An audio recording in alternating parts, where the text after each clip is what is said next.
Comment en est-on arrivé là? Quels pays ont ouvert la voie? Quels exploits ont changé à jamais le destin du football africain? Depuis la création de la Coupe du Monde, l'Afrique poursuit un rêve. Prouver au monde qu'elle peut rivaliser avec les plus grandes nations du football. Une équipe, puis deux, mais jamais davantage. Jusqu'à aujourd'hui. En 2026, l'histoire est en train de s'écrire sous nos yeux. L'Afrique est peut-être en train de vivre la plus grande Coupe du Monde de toute son histoire. Alors, embarquez avec moi pour un voyage à travers les plus grands exploits du football africain.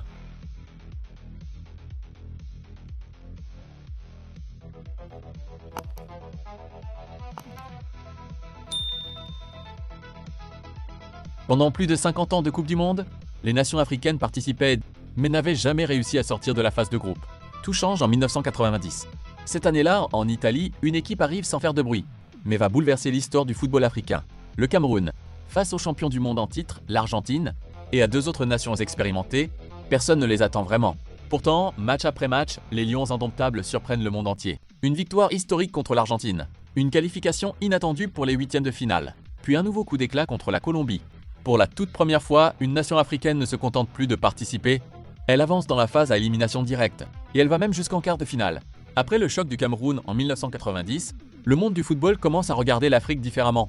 Mais la question reste entière, était-ce un exploit isolé ou le début d'une nouvelle ère? En 1994 aux États-Unis, une autre nation africaine arrive avec ambition et discipline, le Nigeria. Pour sa première grande apparition marquante sur la scène mondiale, le Nigeria impressionne immédiatement.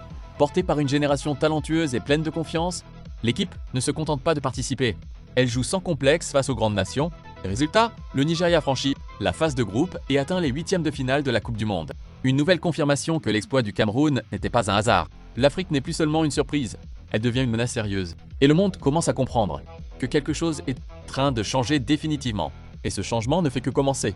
Car en 1998, en France, le football africain entre dans une nouvelle dimension. Pour la première fois de son histoire, deux nations africaines réussissent à franchir la phase de groupe dans une même Coupe du Monde. Le Nigeria, encore une fois, confirme sa régularité au plus haut niveau et s'impose comme une puissance africaine désormais respectée. Et à ses côtés, une autre nation écrit sa propre histoire. Le Maroc, solide, organisé et déterminé, il parvient lui aussi à sortir des groupes et à montrer que le football africain n'est plus un cas isolé, mais un mouvement en pleine évolution. 1998 marque un tournant. L'Afrique ne dépend plus d'un seul exploit, elle commence à multiplier les performances sur la scène mondiale. La suite est encore plus incroyable. Abonne-toi à Global Eye, active la cloche et retrouve la deuxième partie très bientôt.